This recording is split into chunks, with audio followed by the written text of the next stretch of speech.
class of today, we're holding in the portion of Toldos, and we're holding in the book of Genesis, chapter 26, verse number 13.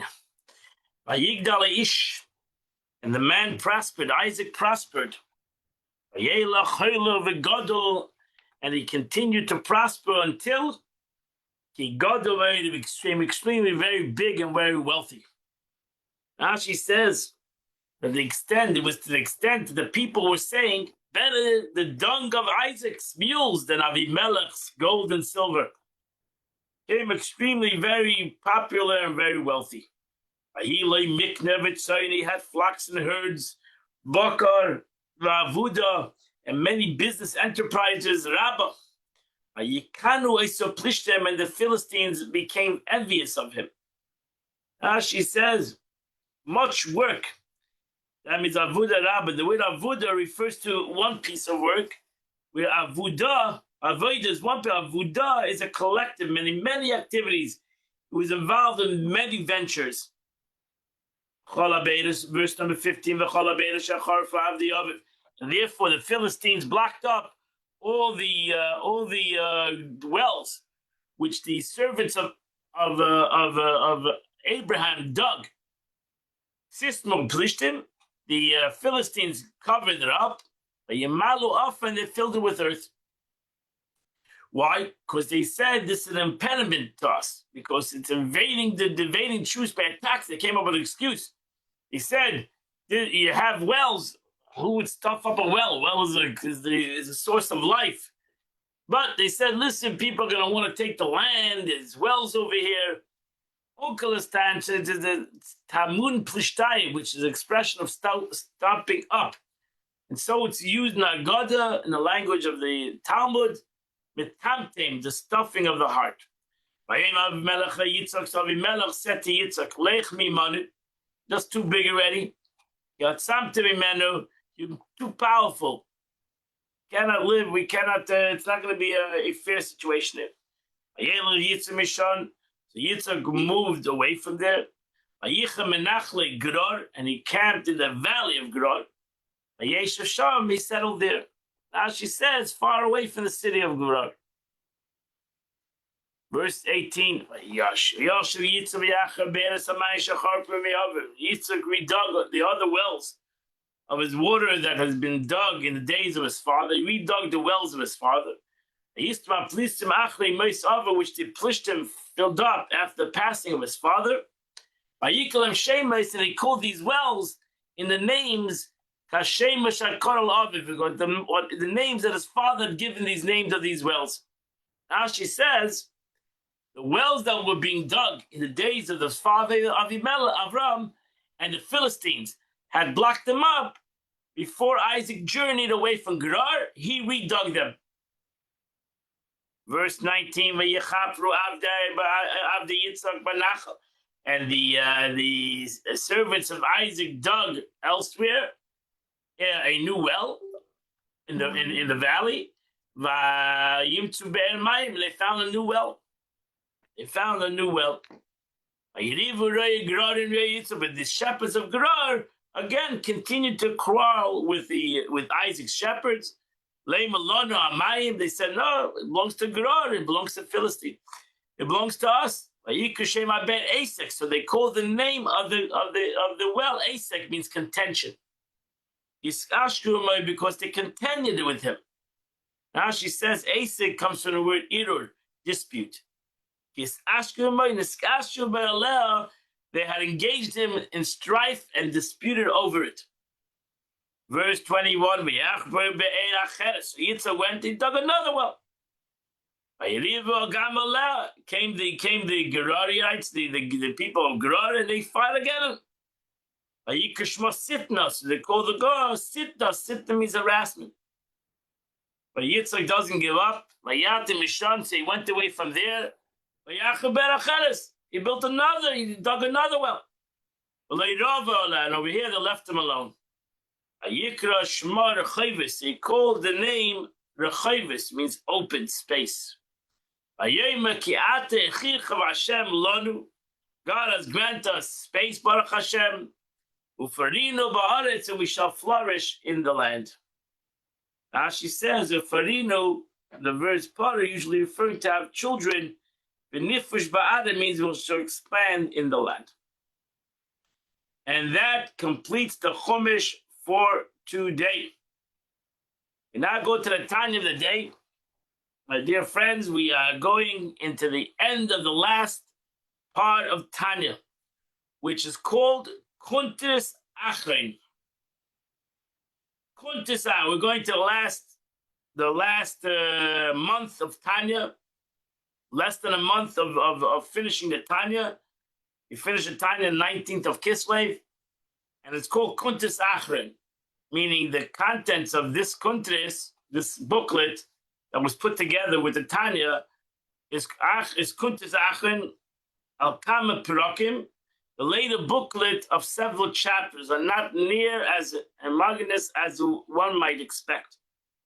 The ninth printing of the Tanya, which is included in the Geras HaKodesh of Kuntis Achrein, the second time was introduced by the promotion of the sons of that means that they put together the sons of the Alter Rebbe.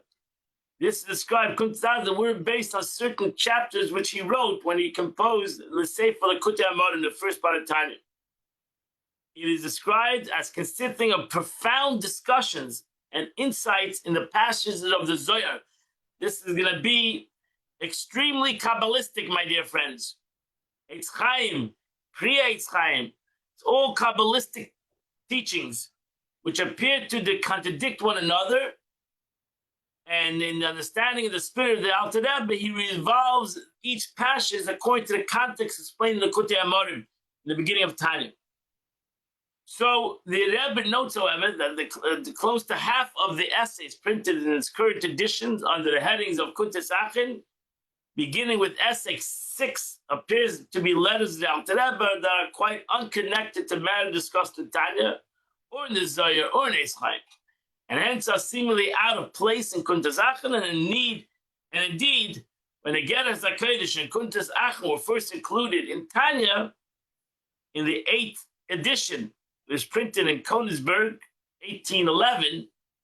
These essays were in fact not printed as part of the Kuntis Achrein, but were grouped in Geras HaKodesh. So, right now, they're put together in this last part.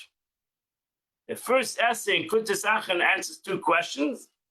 How does a Jew become connected with spiritual wisdom, Chachma of the world of Atzilus? By reading the narratives of the Torah, how does one make that connection? Number 2, what is meant in the statement of the Zohar that thought accomplishes nothing? That if one merely thinks about the words of Torah, but does not articulate it vocally, he does not affect an arousal from below that elicits an arousal from above. He needs to say it. Until he says it, it's nothing. As the question, hey, what can readily understand how that a Jew studies the reasoning of the law of the Torah is connected with the spiritual wisdom, supernal wisdom.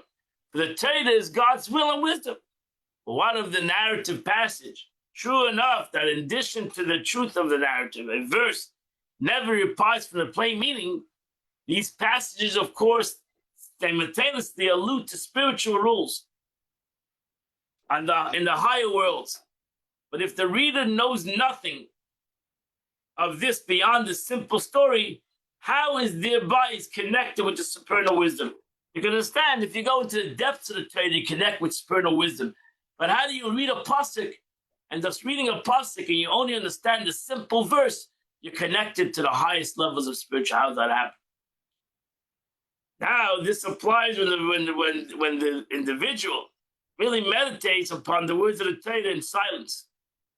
And however he actually verbalized them, and the sound of these words pierce the heavens and ascend to the spiritual levels to which the sound is related. Meaning, the level which matches the level of service of person involved. If he's a tzaddik, like a righteous man who's like a chariot, has no independent will, but waits to be steered by the rights rider by God, and the sound of his Torah study arises to the world of Atzilus, world of emanation, the highest world, as explained in Tanya, beginning chapter 1, beginning part 1, chapter 39. If he serves God with intellect, generated love, and the sound of his Torah arises to the world of Bria. If his love and awe of God is innate, the sound of his Torah arises to the world of Yitzirah. This is all explained in the beginning of Tanya, chapter 16, if you remember. The question be, regarding the inability to unvoice thoughts of the Torah, of words of Torah, to elicit an illumination from above, the Alter Rebbe will presently explain that it nevertheless expressly thought that can elevate one's Torah study and one's performance commandments to a higher realm. This, however, appears to be contradicting the teaching of Isaiah that the kind of arousal from below that draws down the reciprocal arousal from above is effective civil by deed and speech, as distinctive from unvoiced thoughts. So how do you put the two together? Seemingly, it sounds like a contradiction. Alter Rebbe will therefore clarify that it's true the Zohar teaches that thought alone cannot draw down the flow of divine light. That is why that even one serves God with love and fear through the spiritual toil of his soul, he will not have fulfilled his obligation to perform the accompanying mitzvah unless these spiritual emotions find simultaneously expression in actual deed and word. So we have to ultimately bring everything down in action. The soul descends this world in order to draw down the divine light and therefore refine and rectify the body and the animal soul. The divine soul itself is by definition not in need of rectification. Your soul doesn't need to have any rectification. My body needs rectification. And therefore, I need to talk. My body is the one who talks. My body is the one who articulates. My neshama articulates through my body, through my mouth.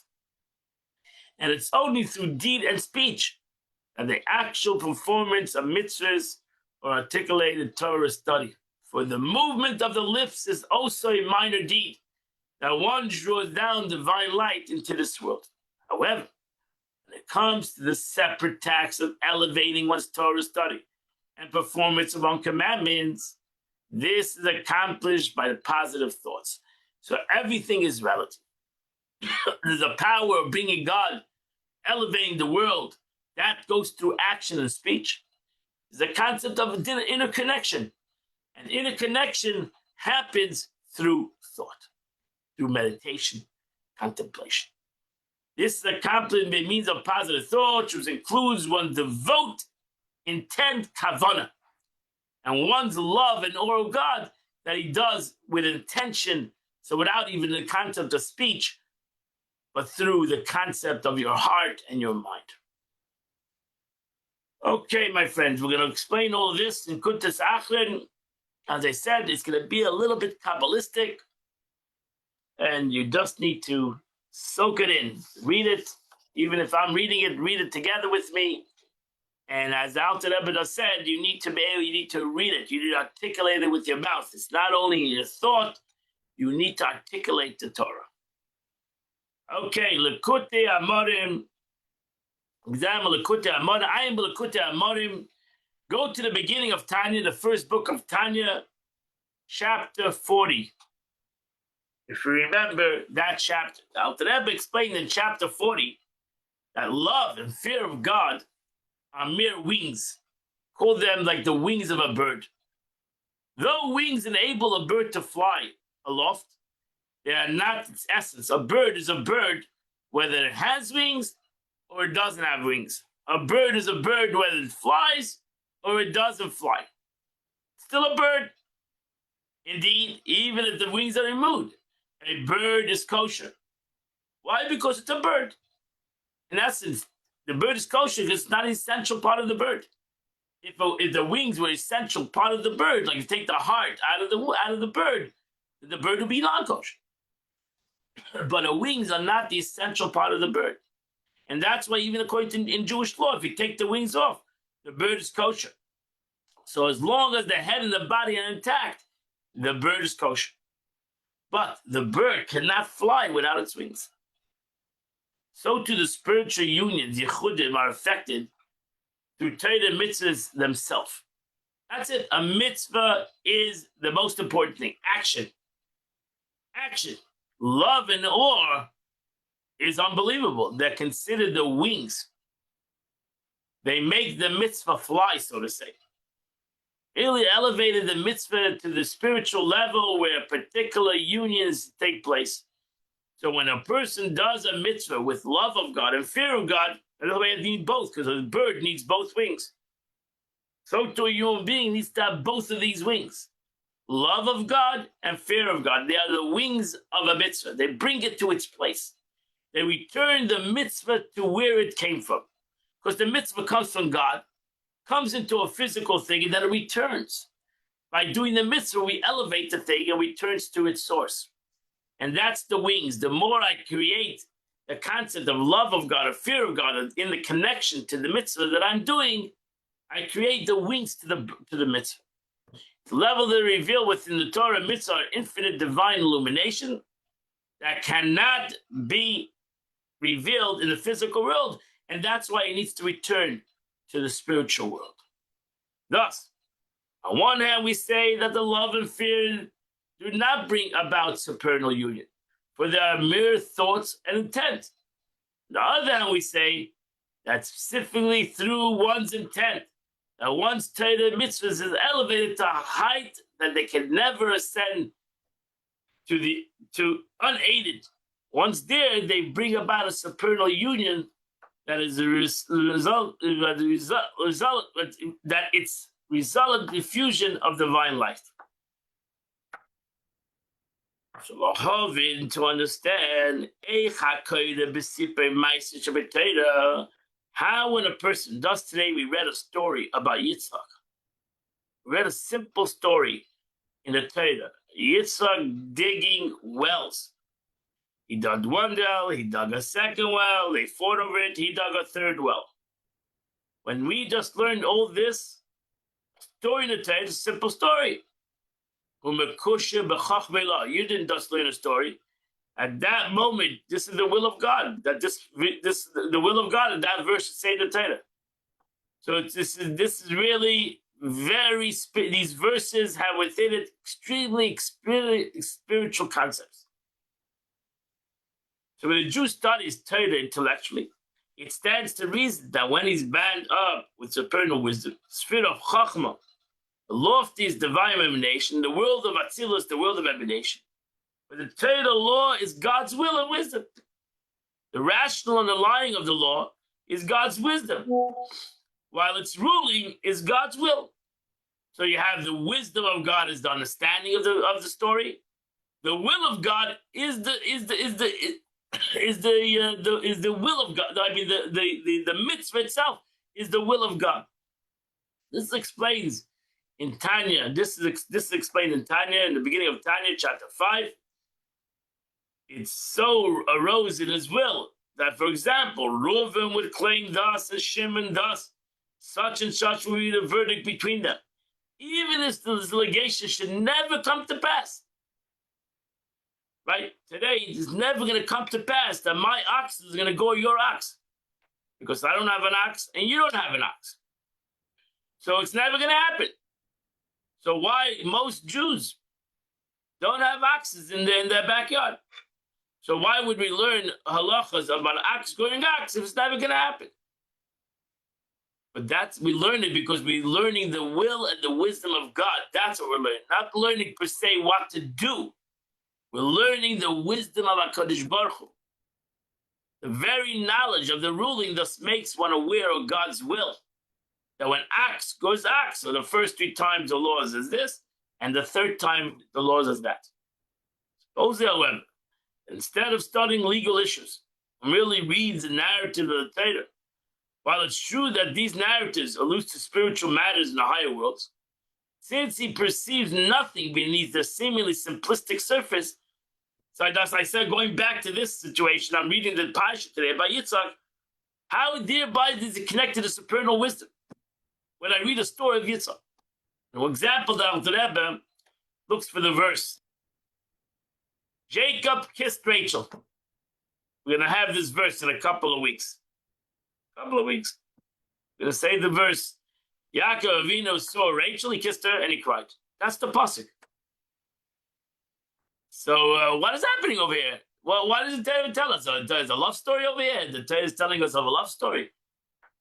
No, the Torah is telling us he saw Jacob, who represents the attribute of Atzilus, aroused compassion from the supernal source upon the mercy of Rachel, who personifies Malchus of Atzilus, the font of all souls.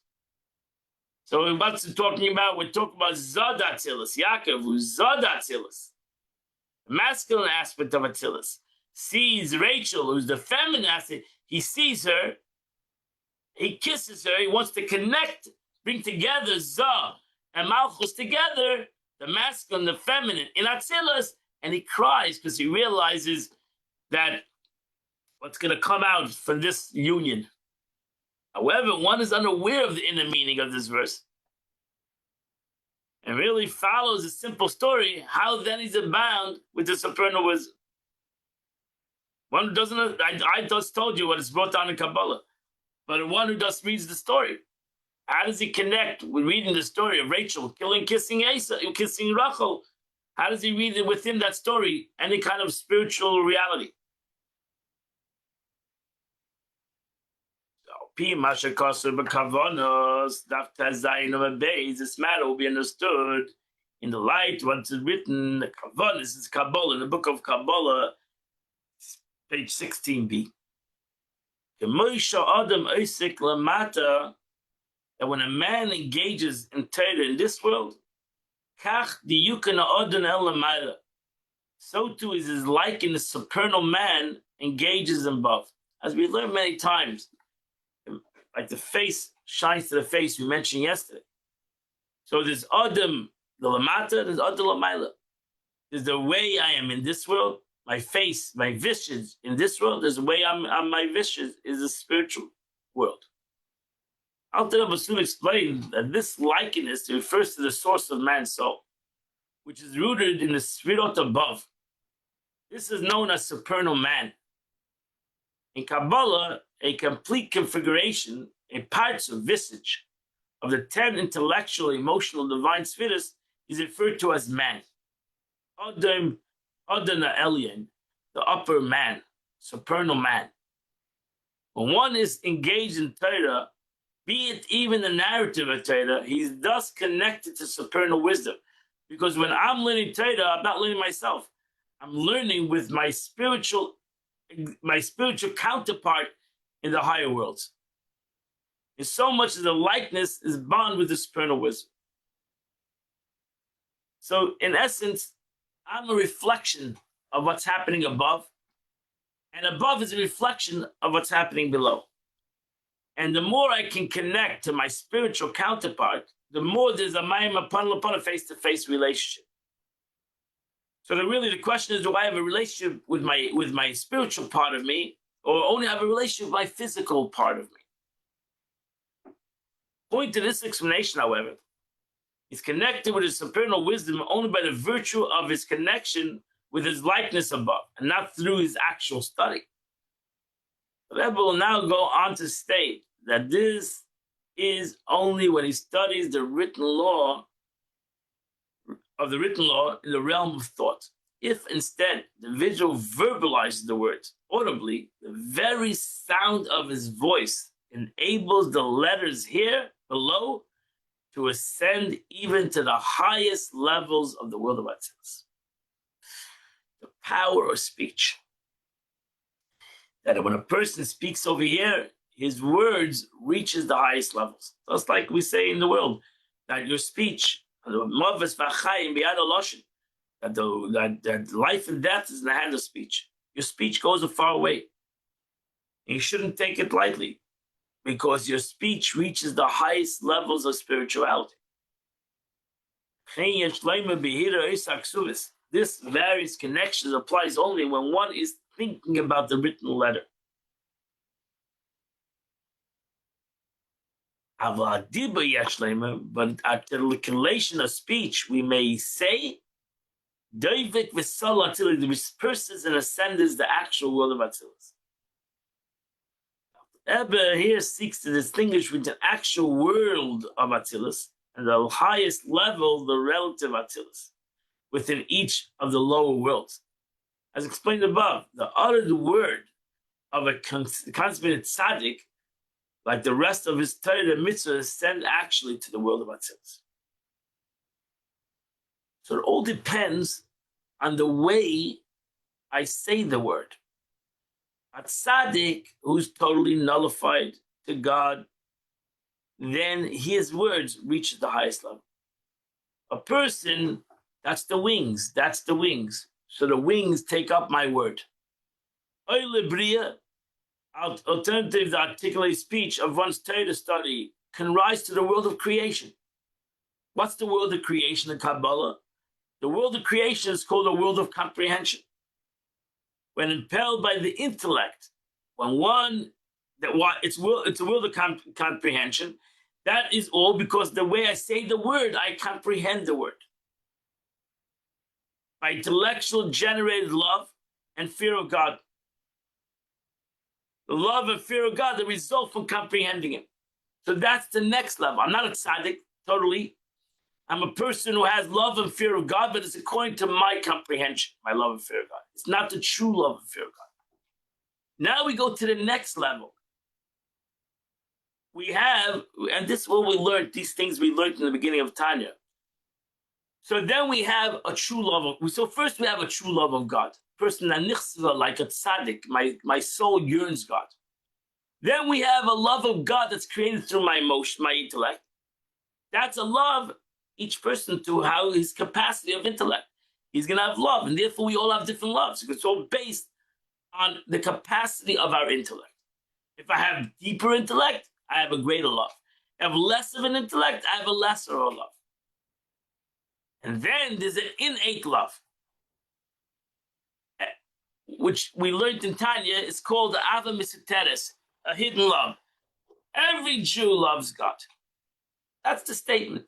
Every Jew, whether you know it, whether you don't know it, we all love God. That's why that's expression in the Mishnah in the Gemara. It says, in the not right reason, there's a right reason. Why?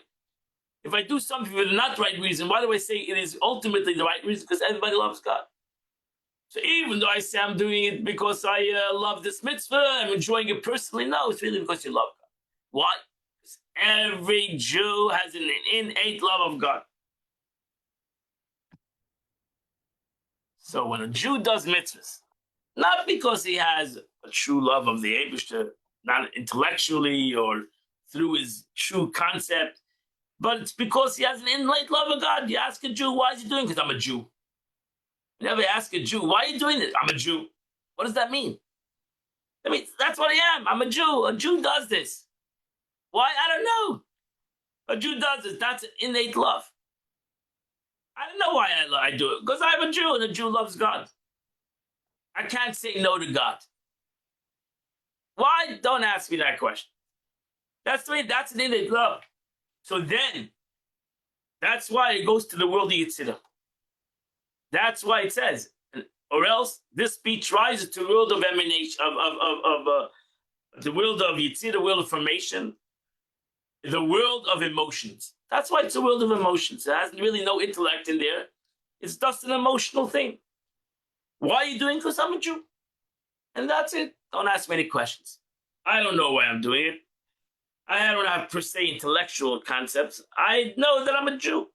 And a Jew, you cannot, a Jew is a Jew is a Jew.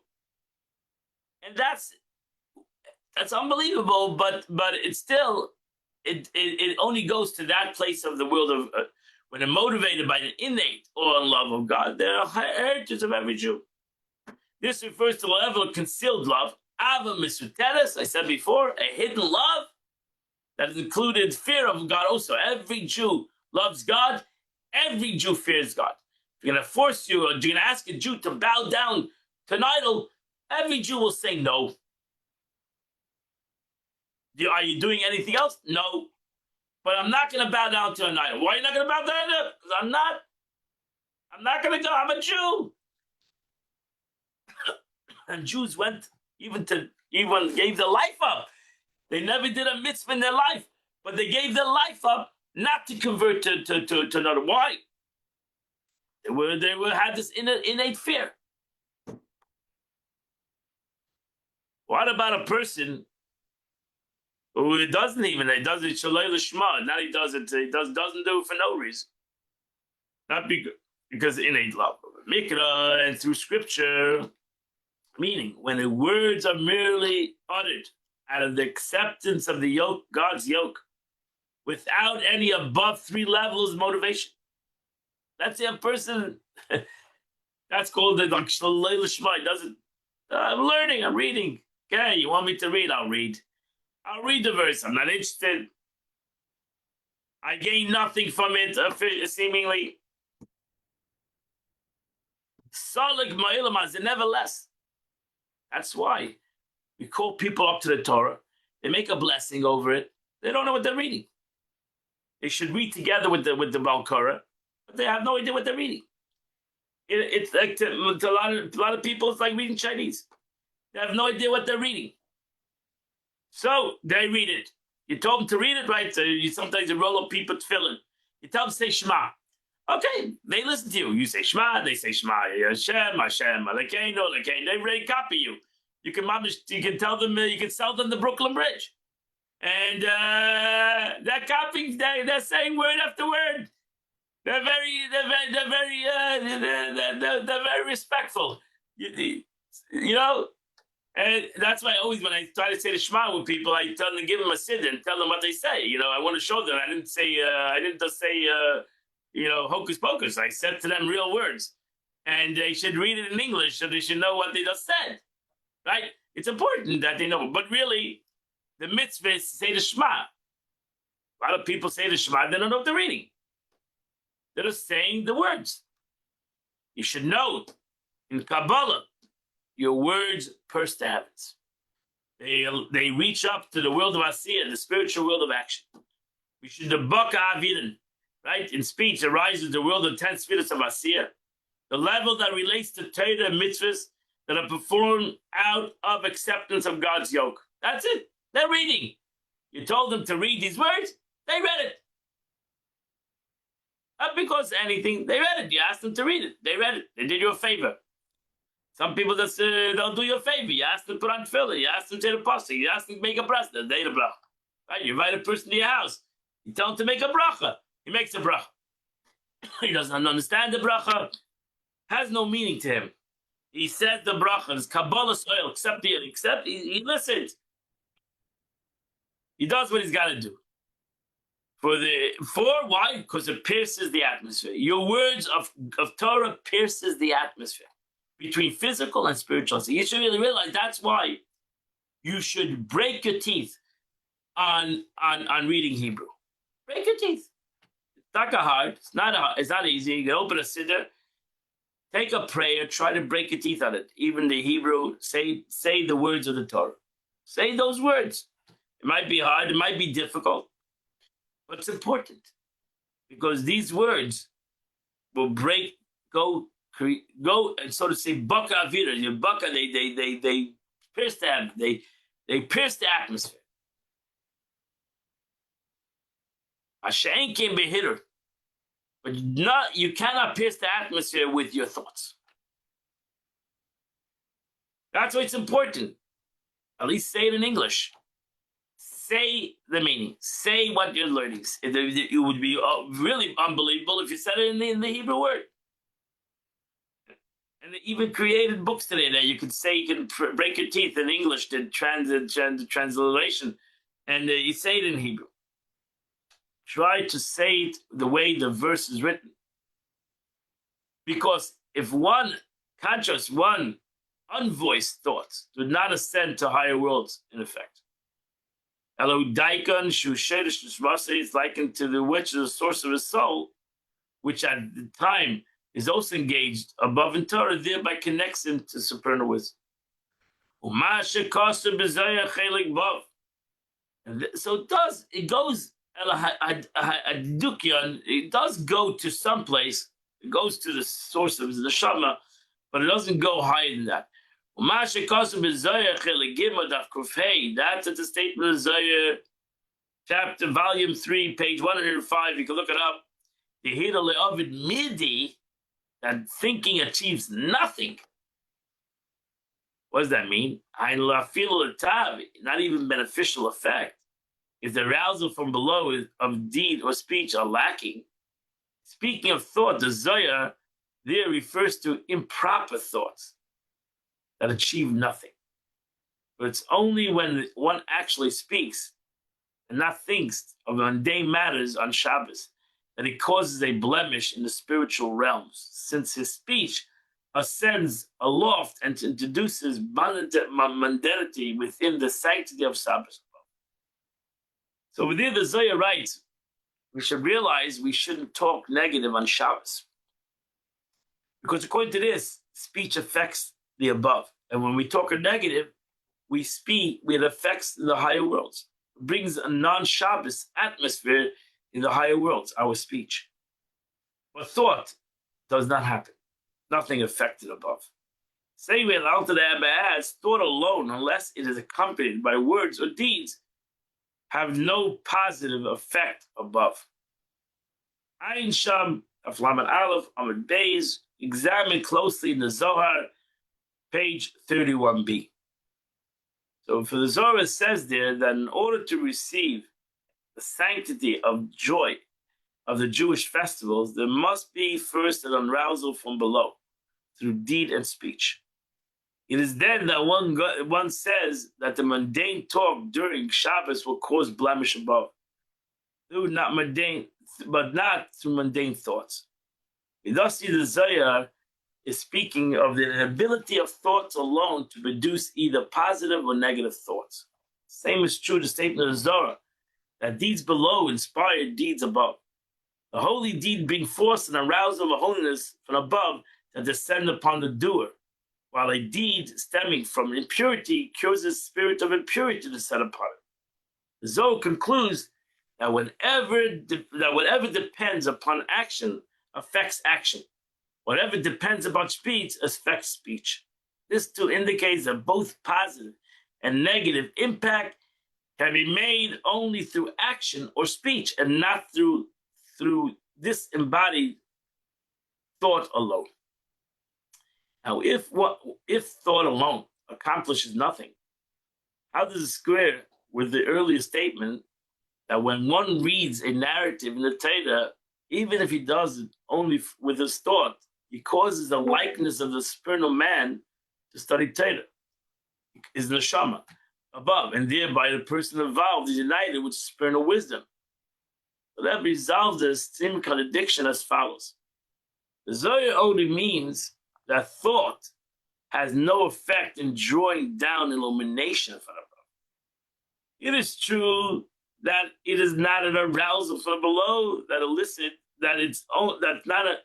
It is true that it's not an arousal from below that elicits an arousal from above. However, thought does have a vital effect above. One's thought and intentions are indispensable in elevating one's Torah study and performance commandments, and it affects consequent supernal unions. But it doesn't bring it down lamata, and that's why that's different. It doesn't bring it down to this world. To be able to bring it down to this world, the Zohar says you need to do an action, even the merest action of speech. But if you don't do speech, things that are happening above, thought does affect above, but it doesn't affect below. That's how the Alter Rebbe explained the contradiction in the two teachings. To return now to the above quoted statement that thinking accomplishes nothing. We may say this ability refers only to arousing a reaction above to call forth downward a flow of light. That needs an action. The thought arises above simply and remains there. It might even increase a great illumination, my thought. But it's not going to come down back to the world, because the world always demands an action. But it might even increase the illumination in the world of Atzilus, the thought. Adi mikra mitzvahs asvaisa shvasiyah, through verbal study of scripture, the practice of active mitzvahs in the will of asiyah. Sheyicha yichud lamayla, for the consequent union takes place primarily above. So that's the truth is, the whole purpose of why I do mitzvahs is l'shem yichud kuchabicho shchite. We mentioned this many times. It's all about the union of the supernatural with the natural, and that all happens above. And therefore, we should realize everything that we do in this world, whether we understand it, whether we don't understand it, whether we do it or verbalize it or even think about it, it has a great effect above. If you're looking for the fruits in this world, if you're looking for the response in this world, then you need to be able to bring this lofty union that's happening above to this world. I want to bring it into this world. And the only way I can do that is if I say it, verbally say it, or if I physically do an action. The opposite, thought alone, nothing is going to come down to this world.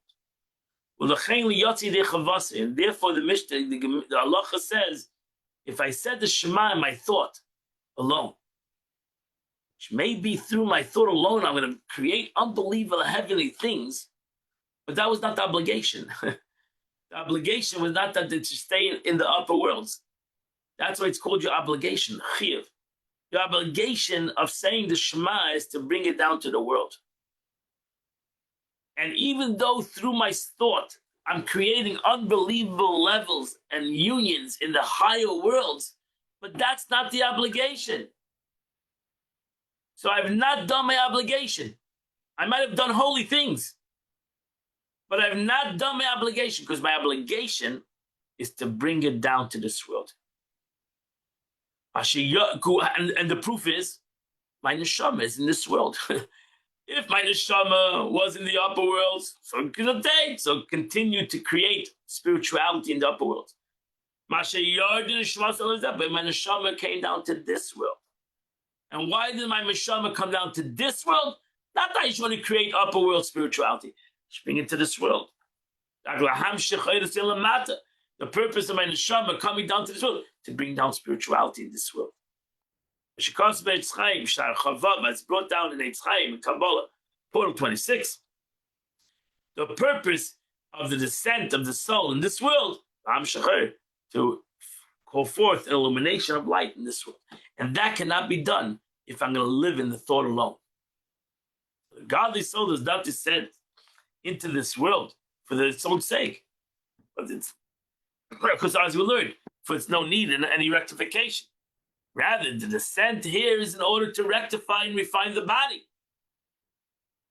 and the animal soul by drawing down supernal illumination down into this world. So therefore, I can't do that with thought. So the question is, what do I want to do over here? Do I want to lift something up, or do I want to bring something down, really?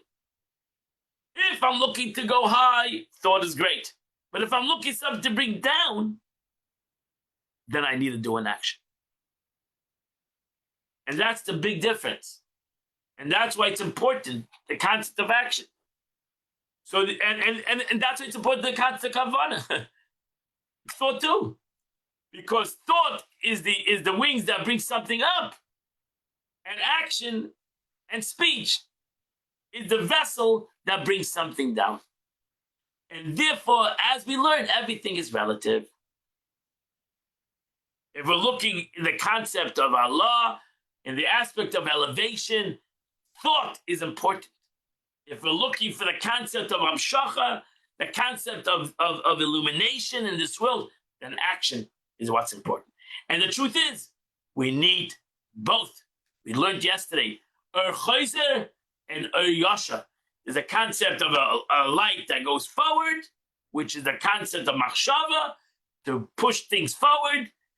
And there's a concept of the Yasha, to bring things back down. And that's the mitzvah. That's the speech. bring it down into the world. So if I'm gonna have great thoughts and I'm gonna live with only thoughts, then I didn't do my obligation, because by the Neshama came down to the world not to have great thoughts only. The Neshama came to the world, my soul came down to the world to bring it and create vessels in this world. And that's the mitzvah. And that's the speech. To elevate one mitzvah is from below to up. That's machshava. That happens through positive thought. Because without this thought and intention, you're going to have a bird that doesn't fly. We need a bird that flies. And that is through one's intention. So I'm saying the words with avas Hashem, with love of God, with fear of God. As it's brought down in the portrait of Nevuah, prophecy, chapter 2, the concept of a good thought. However, here we appear to have a contradiction. Now we have an expression, a quote in the Zohar, that the sound of Torah pierces the firmament. Wow. Seemingly, that says, without any thought. By the opposite reasoning for the same case of idle words. Idle words have an effect above. If idle or mundane words spoken on Shabbos ascend and cause blemish above, surely holy words ascend, even when they are not accompanied with awe and fear of God. Give me the teva, because there's a general Gemara. If something's in bad, it's surely in the good. So if in Zohar it's written that your negative thought on Shabbos affects above, so surely positive thought, learning Torah on Shabbos, surely has an effect above. So that's contradiction. If I learn Torah, I said the verse, without any intention, we just said before, that only creates something below. It doesn't go above. And now the Zohar says it does go above. But the Alter Rebbe says you have to load the words of the Zohar. You have to look at the words. The Zohar says they breaks the firmament. Hainu Rakiyan Dafka. It refers only to the firmament, meaning the chambers and abodes of the external aspect of the supernal man. But not into the essence of the person, of the supernal spheres above. So that's what the Zohar says. If I just say words of Torah on Shabbos, without any intent, they do break the firmament. They go to the chutzonius of the vessels above. If I wanted to go to the pneumius, to the inner aspect of those sfirot, of those holy manifestations, I gotta have intent. Certainly does not descend to the nefesh, ruach, and the neshama, the supernal man, the light of Atzilus that illuminates the world. I feel about the Asiya. Not even the supernal man of Asiya, meaning the 10 spheres, both the lights and vessels, it's not going to penetrate there. Without love and without awe and love, once Torah started, cannot ascend even to the, only goes to Chutzaynus, the outer vessels. So now he answered all these questions. And that's why it's written in the Zohar,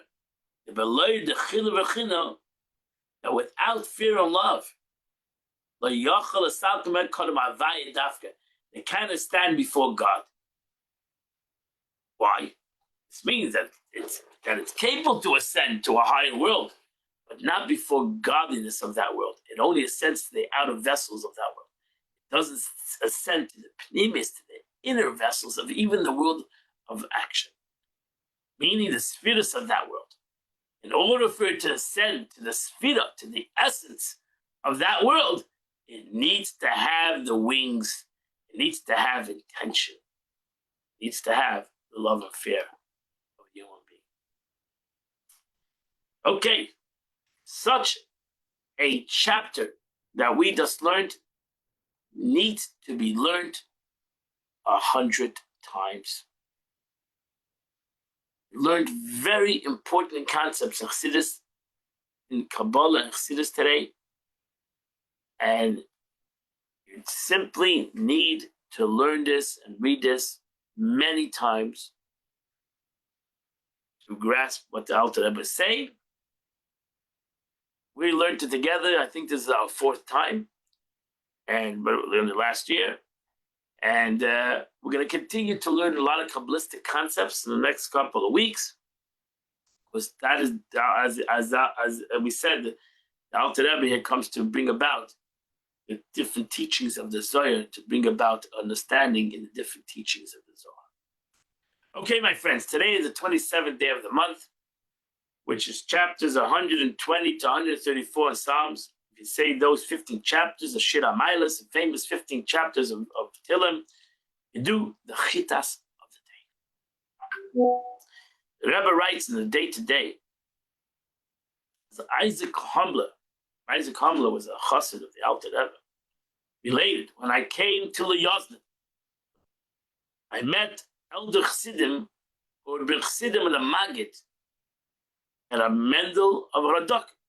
I met these great Jews, and they used to say, have affection to your fellow Jew, and God will have affection to you. Do kindness to your fellow Jew, and God will do kindness to you. Befriend a fellow Jew, and God will befriend you. Emayim haponim el haponim. That's the point. The Eibishter responds to the way you show Ava in this world. Okay, my dear friends, pleasure learning with you. Meet Shem tomorrow. Welcome home. Thank you. Tomorrow we'll continue 8 o'clock to learn